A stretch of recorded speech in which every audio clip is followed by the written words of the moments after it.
भगवान श्री कृष्ण जन्म की संपूर्ण कथा। श्री कृष्ण भगवान विष्णु के 8वें अवतार हैं, जिनका जन्म द्वापर युग में हुआ था। भगवान श्री कृष्ण का जन्म भाद्रपद महीने के कृष्ण पक्ष की अष्टमी तिथि को रोहिणी नक्षत्र में रात्रि 12 बजे हुआ था। वे वसुदेव और देवकी के पुत्र थे, परंतु उनका लालन पालन गोकुल में यशोदा और नंद ने किया था।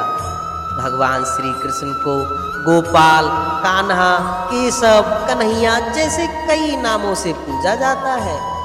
उनके जन्म से जुड़ी एक कथा भी प्रचलित है, तो आइए सुनते हैं श्री कृष्ण जन्म कथा। मथुरा के ययाति वंश के राजा उग्रसेन के सबसे बड़े पुत्र थे कंस। वे इतने क्रूर थे कि उन्होंने अपने पिता को सिंहासन से हटाकर कारागार में डाल दिया और खुद को राजा घोषित कर दिया।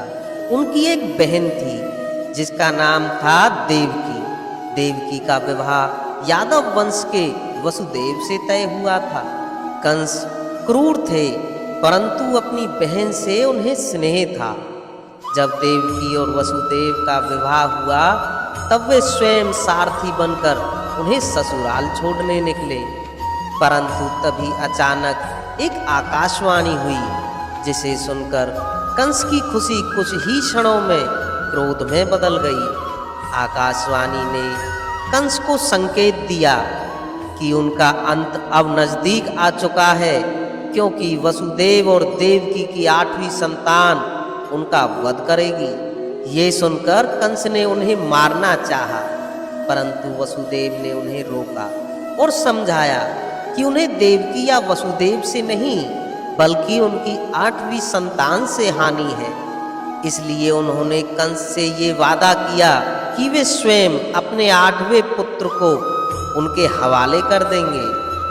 क्योंकि वसुदेव सत्यवादी था, तो कंस ने वसुदेव की बात मान ली और वसुदेव और देवकी को कारागार में बंद करने का आदेश दिया।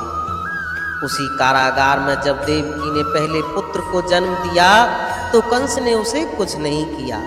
तभी कंस के राजमहल में नारद मुनि प्रकट हुए। नारद मुनि के हाथ में एक कमल का पुष्प था, जिस पुष्प में 8 पंखुड़ियां थीं। अब नारद मुनि ने वो फूल राजा कंस के हाथ में दे दिया और कहा, हे राजन, इन पंखुड़ियों को गिनकर बताओ कि ये कितनी पंखुड़ियां हैं। कंस ने बताया कि हे मुनि श्रेष्ठ, इस फूल में 8 पंखुड़ियां हैं। फिर देवर्षि ने कहा, कंस, अब ये बताओ कि इनमें कौन सी पंखुड़ी प्रथम पंखुड़ी है और कौन सी अंतिम पंखुड़ी है। अब कंस सोच में पड़ गया और कुछ देर बाद बोला कि हे मुनि श्रेष्ठ, इसमें प्रत्येक पंखुड़ी प्रथम है और प्रत्येक ही अंतिम भी। और इसी वाक्य के पश्चात नारद मुनि वहां से अंतर्ध्यान हो गए। अब कंस के समझ में आ गया था कि देवकी का पहला पुत्र हो या 8वां, उनका वध कोई भी कर सकता है। इसलिए वह तुरंत कारागार में गया और देवकी की पहली संतान का वध कर दिया। इसी प्रकार देवकी की प्रत्येक संतान का उसने वध कर दिया। और अब समय आया भगवान श्री कृष्ण के जन्म का। रात का समय था, तेज बारिश तूफान का संकेत दे रही थी।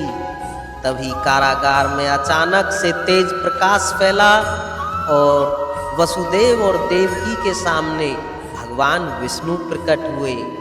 उन्होंने वसुदेव से कहा कि वो देवकी की कोख से जन्म लेंगे, और वसुदेव उन्हें गोकुल में बसे अपने मित्र नंद के घर छोड़कर उनके वहां जन्मी पुत्री को अपने साथ लेकर आए और कंस के हवाले कर दें। भगवान विष्णु के कहे अनुसार उन्होंने वसुदेव और देवकी के पुत्र के रूप में जन्म लिया। वसुदेव ने उस शिशु को एक टोकरी में रखा और उसी क्षण चमत्कार हुआ। वसुदेव के हाथ और पैरों की बेड़ियां अपने आप खुल गईं। कारागार के दरवाजे भी अपने आप खुलने लगे और जो पहरेदार पहरा दे रहे थे, वो भी गहरी निद्रा से सो गए।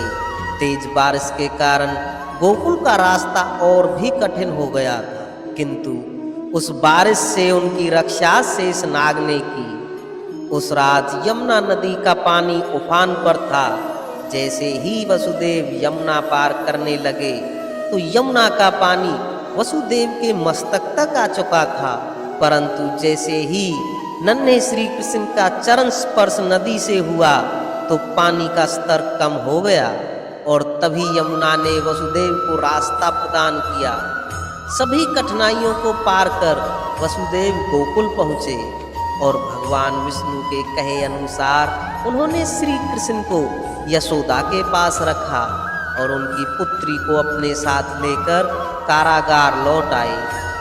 कंस को जैसे ही ये पता चला कि देवकी की 8वीं संतान ने जन्म लिया है, वे तुरंत उन्हें मारने कारागार पहुंच गए।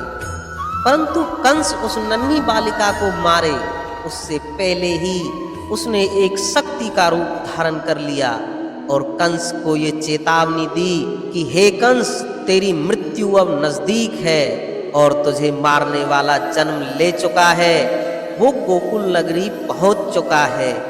ये कहकर वो शक्ति गायब हो गई। ये सुनकर कंस ने कई राक्षसों को श्री कृष्ण की तलाश में भेजा, श्री कृष्ण को मारने भेजा, लेकिन वो सभी श्री कृष्ण को मारने में असफल रहे और ये इस बात का संकेत था कि पाप पर पुण्य की विजय का शुभारंभ हो चुका है और अब नंदराय और यशोदा के घर खुशियों का माहौल था। सभी नगरवासी उन्हें बधाइयां देने आ रहे थे।